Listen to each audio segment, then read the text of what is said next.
Kapan terakhir ketemu Pak Jokowi sebelumnya? Saya bikin konser di Purple. Di Purple, Solo, oke. di bulan Agustus tahun lalu.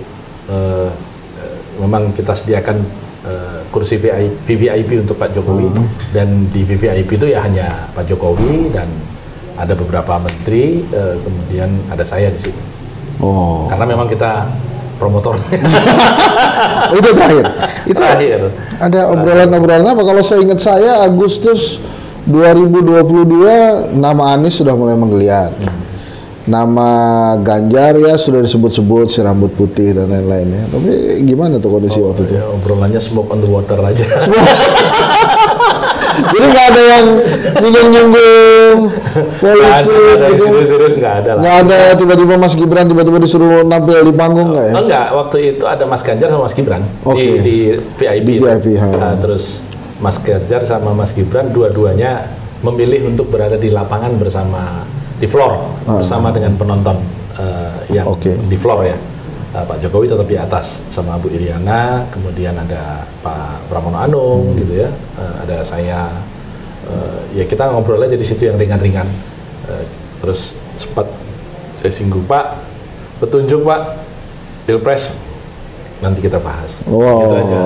Jadi emang benar-benar smoke on the water aja. Iya, smoke on the water aja. Nah itu lama betul nggak ketemu memang karena Gus Romi yang nggak pengen ketemu atau Pak Jokowi yang nggak ketemu atau kan biasanya kan pasti kalau ketemu itu kan WhatsAppan lah atau apalah gitu.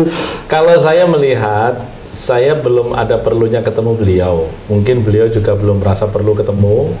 Terus yang kedua juga saya memang sudah mendengar proses pencalonan Mas Gibran ini jauh hari sebelum putusan MK itu.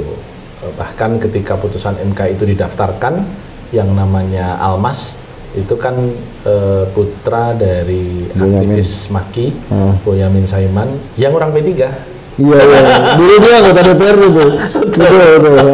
Jadi sudah kasih tahu gitu. Ya. Sejak itu saya monitor melalui kawan-kawan di Solo. Serius tidak begitu kan. Itu memang ups and down. Paling tidak yang saya tangkap itu ups and down, antara jadi nggak jadi gitu.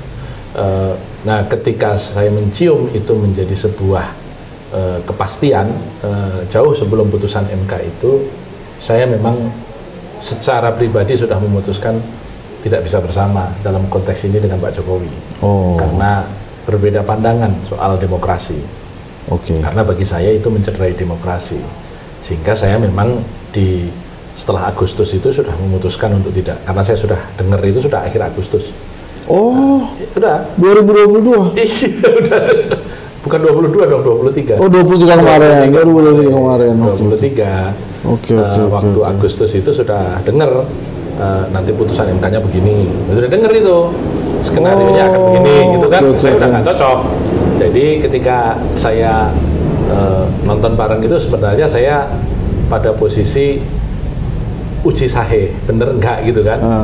Ternyata Pak Jokowi masih sangat Ganjarian banget, artinya saat itu kan Mas Ganjar masih dipromot. Habis acara selesai kan Pak Jokowi sempat turun juga di tengah jeda acara itu, pidato beliau kan masih mempromot Mas Ganjar juga. Jadi saya waktu itu ya sudah kita sama gitu. Padahal kan ini setelah dideklarasikan Ibu Mega ya, udah dideklarasikan kan 2 April, terus masih Ganjar banget. Kapan itu mulai Prabowo Gibran itu jadinya? Kalau saya mendengarnya sudah sejak akhir Agustus ya, bahwa akan ada kepastian. Bentuknya apa? Putusan MK-nya akan begini gitu. Sudah saya dengar. Yang kedua udah mulai bikin-bikin atribut loh, ini perintah-perintah udah turun. Terus ada kawan IO yang di situ sudah dipeseni nanti siapin ya bikin-bikin acara. Dari nggak usah dari politisi dengernya, dari fenomena-fenomena lapangan yang merupakan tanda-tanda sebuah kampanye itu. Udah begini ya. Nah di situ saya udah, kalau memang itu betul ya sudah, saya memang beda garisnya. Di situ saya nggak tanya lagi. Tetapi setelah itu memang saya lebih banyak membangun komunikasi dengan sekeliling presiden untuk terus ngecek ya.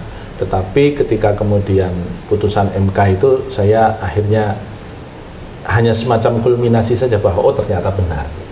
Semua yang saya dengar 2 bulan sebelumnya itu tidak ada yang meleset sedikit pun. Jadi bukan kaget lagi saya. Tetapi memang saya mendapat informasi dari orang-orang yang berada di sekeliling beliau yang bahkan sampai detik-detik menjelang putusan MK pun menyatakan tidak pernah ada bahasa Presiden mau mewacanakan Mas Gibran menjadi wakilnya Mas Prabowo gitu. Dan itu baru disampaikan oleh Presiden ya pada saat beliau mau kunjungan ke Cina itu. Terus diambil keputusan ya ketika beliau sudah berada di Cina, dan menjadi keputusan final ketika 2-3 hari sesudah beliau mengambil keputusan itu, putusan MK turun. Gitu. Jadi memang kalau pakai bahasanya Hitler, blitzkrieg, serangan kilat. Jadi ketika orang masih menduga iya atau enggak, gitu loh. Jadi benar-benar enggak siap gitu. Jadi orang tuh terbata-bata gitu. Meskipun ketika putusan MK turun, sempat saya kira semua sudah membaca berita bahwa Pak Pratik menelpon Pak Prabowo untuk meminta agar ada penundaan. Ya, meskipun akhirnya di ujung ketika Pak Jokowi pulang dari mana? Riyadh, kan dari Cina terus ke Riyadh, ya, pulang dari Riyadh mendarat di Halim. Di situ ada Pak Prabowo juga yang menjemput dan biasanya tidak karena hanya Kapolri dan Panglima. Terus Pak Prabowo meminta waktu untuk menyampaikan keberatan konon dua ketua umum tentang pencalonan Mas Gibran. Terus Pak Jokowi nanti sore bicara. Baru kemudian sore diterima Pak Prabowo bersama Pak Erlangga dan Pak Zul. Sore itu diterima dan kita lihat di media malamnya beliau bertiga ini mengumumkan dengan muka yang tidak nyaman untuk dilihat gitu. Tapi kenapa kemudian keputusannya Pak Jokowi berani mengambil keputusan bahwa Prabowo Gibran, seorang Jokowi gitu yang kita kenal besarnya kan dari demokrasi, besar setelah reformasi. Itulah makanya karena Pak Jokowi ini anak kandung demokrasi, tidak ada yang pernah membayangkan, bahkan sampai hari ini beberapa orang tidak mempercayai, masa iya sih Jokowi gitu. Jadi kalau Mas Hendri masih menanyakan itu wajar karena mewakili sebagian orang banyak gitu ya. Nah, saya sebenarnya sederhana saja kalau kesimpulan hari ini adalah metamorfosis dari keinginan 3 periode. Karena sebelumnya Pak Jokowi memang menginginkan 3 periode, bahkan sudah membangun komunikasi melalui utusannya kepada ketua fraksi-fraksi partai di Senayan. Itu bahkan dibagi itu bahasa itu. Tapi ini sudah bicara tahun 22 ya. Dibagi, ada yang pimpinan fraksi diminta untuk bicara dengan partai menengah, ada pimpinan fraksi yang diminta bicara partai besar kecuali PDI Perjuangan karena Pak Jokowi sendiri yang mau ngomong. Nah, begitu. Nah, itu sudah sedemikian rupa rencana untuk perpanjangan dengan alasan COVID waktu itu.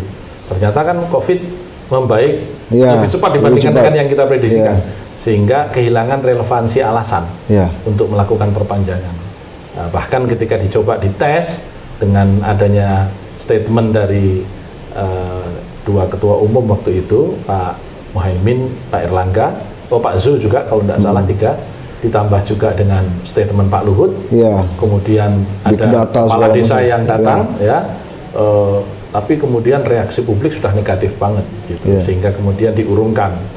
Nah, tetapi kan upaya untuk mencoba hal tersebut masih ada, termasuk ketika fraksi-fraksi yang tadi sudah ditemui utusan beliau itu menyampaikan DPR udah kondusif, tinggal ketua umum aja. Karena kalau DPR mengatakan kondusif itu artinya memang yang diperpanjang bukan hanya Pak Jokowi, masa jabatan DPR juga diperpanjang dengan sendirinya karena pengunduran pemilu kan. Nah, jadi buat mereka ya happy aja. Wong 5 tahun sekali suruh bertarung aja mau, apalagi dapat gratisan tambahan 1-2 tahun kan lumayan juga extension. Dapat D2 terus akhirnya waktu itu gimana PDIP gitu ya, Pak Jokowi mau bicara langsung sama Bu Mega. Mungkin kalau Bung Hendri ingat pernah Pak Jokowi menjadi headline salah satu media, Kompas kalau nggak salah, halaman 1 yang bertemu dengan Bu Mega di Kebun Raya Bogor. Itu pertemuan terlama saya kira Pak Jokowi dengan Bu Mega. Itu bicara 3 periode jam. Dan ternyata tidak berani bicara itu. Konon tidak berani bicara itu gitu. Sehingga sampai detik terakhir Bu Mega itu nggak pernah dapat konfirmasi langsung dari Pak Jokowi. Jadi muter-muternya lama juga. Gitu. Mungkin bahas tanaman satu demi satu di Permai Bogor. Walhasil kemudian itu tidak terjadi pembicaraannya, ya sirnalah urusan 3 periode.